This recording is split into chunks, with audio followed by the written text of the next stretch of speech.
जिस दिन रावण मरता है, रावण को जिस दिन जलाया जाता है, क्या बोलते हैं उसको? विजय दशमी। केवल एक कथा नहीं है शमी के वृक्ष की।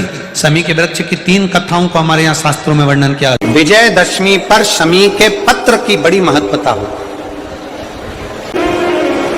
और नवरात्रि के बाद में जो विजयदशमी आती है उस दशमी की बड़ी महत्वता होती है। धन की कामना के लिए, कार्य सिद्धता के लिए, भगवान शिव की अविरल भक्ति को प्राप्त करने के लिए शमी पत्र मूल होता है, मूल। और महाभारत के अंतर्गत जब पांडवों को वानप्रस्थ दिया गया, विजय दशमी का जो दिन होगा, तब पांडवों ने भगवान से पूछा कि हम हमारे शस्त्र को, हमारे औजारों को, हमारे अस्त्र शस्त्र को कहां रखें। संपूर्ण सनातनियों को विजयदशमी की बहुत बहुत बधाई देता हूं। और जो विजयदशमी आ रही है, उस विजयदशमी पर बाबा देवाधिदेव महादेव आपको हमेशा विजय दिलाते रहें। मेरे शंकर भगवान करुणा करते रहें। यही भाव रखते हुए सबके चरणों को नमन कर। इन तीनों की बंदरवाल, ये बंदरवाल दशहरे के दिन लगती है।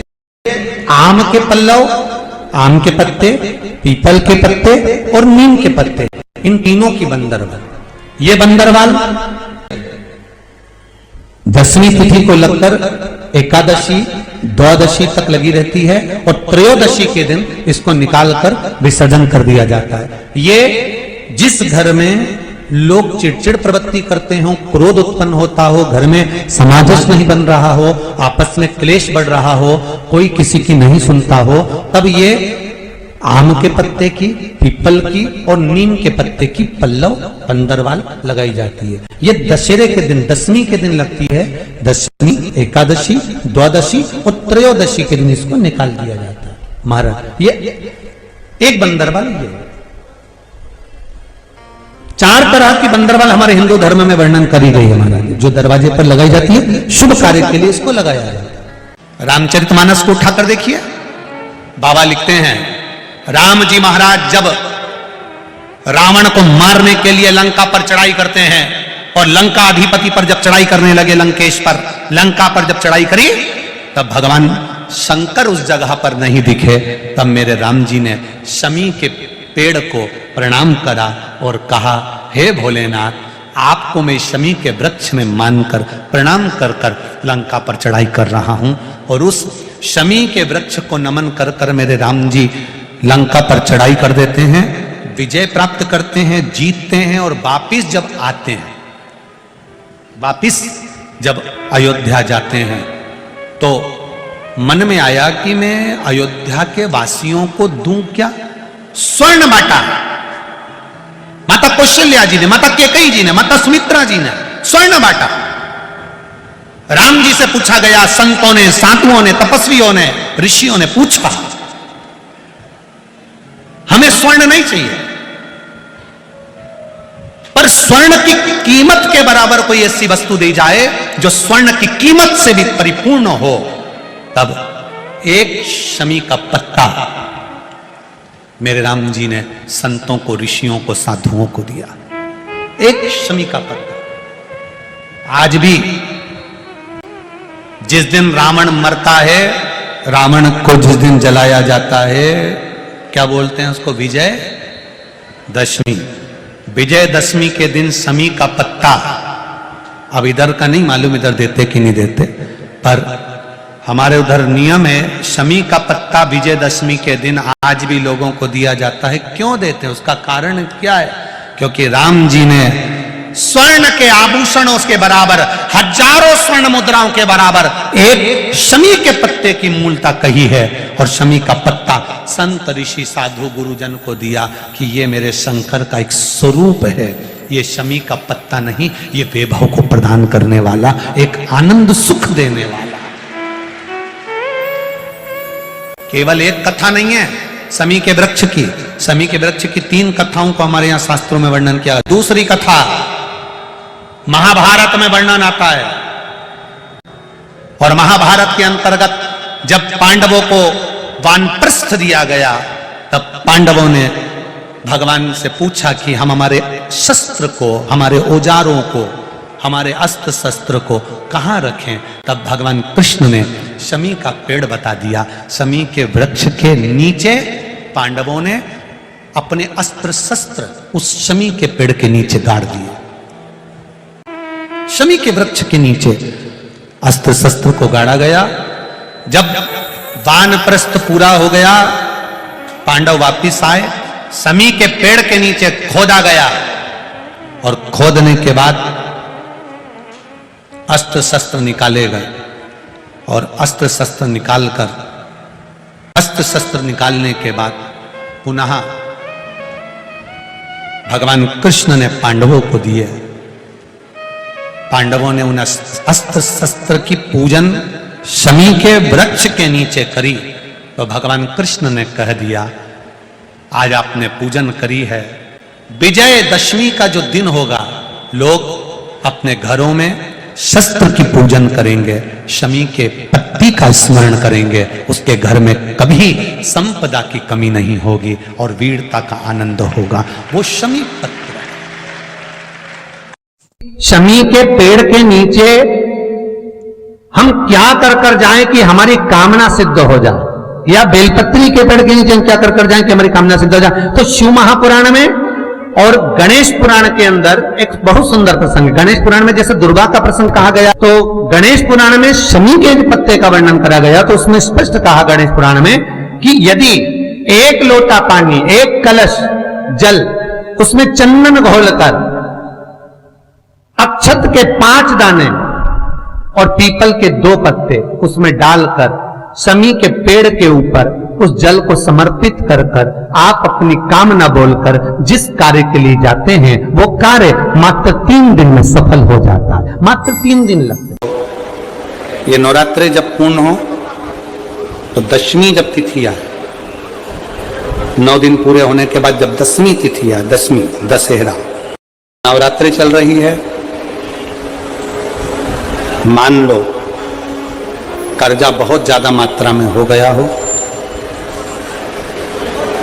पीक अच्छी नहीं आई हो, फसल अच्छी नहीं आई हो, बहुत टेंशन की जिंदगी अगर चल रही हो, बहुत चिंता ग्रसित कर रखी हो और ऐसा लग रहा है कि पैसे की आवक कहीं से नहीं है और टेंशन बढ़ता जा रहा है, तो 9 दिन पूरे होने के बाद जब दसवीं तिथि आए, दसवीं दशहरा, नवरात्रि पूर्ण होने के बाद में जो दशमी तिथि आए, शमी के पत्ते 5 दुर्वा, 5 बेलपत्र, भगवान शंकर के मंदिर में 1 शमी का पत्ता, 1 दुर्वा, 1 बेलपत्र भगवान शंकर से अपनी कामना करके, अपना गोत्र बोलकर शंकर भगवान के शिवलिंग पर समर्पित करें। फिर दूसरा पत्ता, दूसरा शमी पत्ता, दूसरी दुर्वा, फिर शिव जी पे समर्पित करें। 5 पत्ते शमी के, 5 दुर्वा, 5 बेलपत्र, महीने की जो दसवीं तिथि रहे नवरात्रि के बाद की, समर्पित कर 1 लोटा जल 3 बार शंकर जी को उसी जल से 3 बार समर्पित करें। अपनी कामना कर चढ़े हुए जल का भाग थोड़ा सा लेकर आए, घर के दरवाजे पर, व्यापार के स्थान पर उसका सिंचन करें और हृदय से बाबा से प्रार्थना करें, बाबा तेरे भरोसे हैं, बहुत चिंता है, बहुत टेंशन है, कर्जा बहुत है, दुख बहुत है, व्यापार चल नहीं रहा, तुझे समान। हमारा विश्वास कहता है 3 महीने के अंदर जहां भी कथा होगी वहां आपका खुद का पत्र आकर आप लिखकर भेजोगे कि मेरे बाबा ने मेरा हाथ पकड़ा, मेरे शिव ने साथ दिया। गमन पर जितने शंकर जी के मंदिर मिलेंगे, उस मंदिर में आप पूछेंगे तो कहेंगे ये राम जी की स्थापना, राम जी ने स्थापना करी थी। राम और रावण में केवल एक अंतर है, राम जिस जगह से चलते थे वह धर्म की ध्वजा फहराते चलते थे और रावण जहां से चलता था वह धर्म को समाप्त करते हुए चलता था। लंका में रहने वालों का पुण्य कौन सा है जिसके कारण मुझे लंका तक आना पड़ा और इन राक्षसों को, पाप कर्म करने वालों को तो नरक भोगना था, पर मेरे हाथ से मारकर इनको मोक्ष देना पड़ा, ऐसा पुण्य कौन सा था? शंकर भगवान ने कहा, राम, लंका में रहने वालों का एक पुण्य प्रबल था, वो पुण्य था लंका का राजा रावण शंकर भगवान की आराधना करता था, तो जिस ब्रह्म मुहूर्त में उठकर लंका का राजा रावण शंकर भगवान को एक लोटा जल चढ़ाता था, ये सारे राक्षस उस रावण को देखकर अपने अपने घर में एक एक शंकर के शिवलिंग को जल चढ़ाते थे। उसका पुण्य तुम्हें यहां तक। ये शिव पुराण की कथा कह रही है। शंकर की निंदा करने वाला, किसी ने कहा गुरुजी रावण शिव जी की आराधना करता था।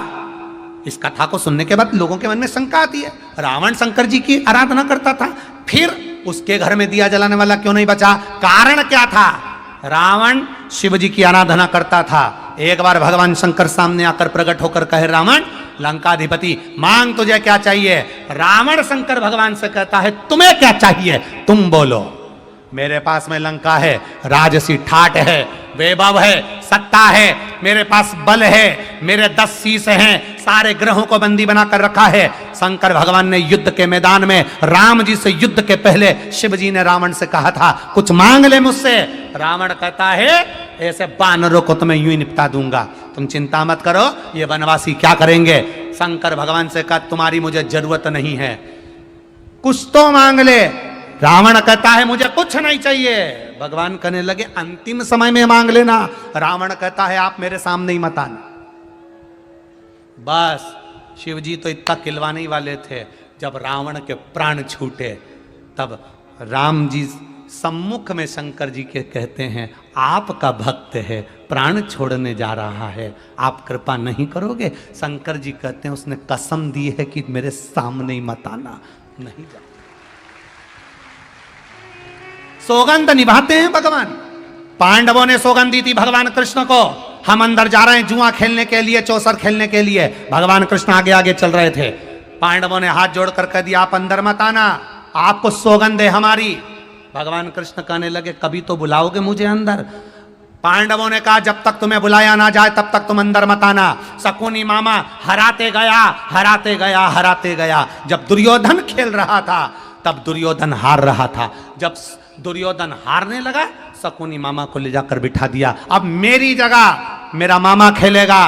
भगवान कृष्ण खड़े हो गए। पांडव कहेंगे, मेरी जगह मेरा कृष्ण खेलेगा, पर एक शब्द नहीं निकला। पांडवों के मुख से शब्द नहीं निकला कि भगवान कृष्ण खेलेंगे। पांडव खुद खेलते रहे, भगवान बिलखते रहे, बुलाओ मुझे, मुझे पुकारो, मैं आऊंगा, अंदर आकर इसको हरा दूंगा। पर एक ने भी नहीं पुकारा, सब हार गए। द्रौपदी को भी हार गए। जब द्रौपदी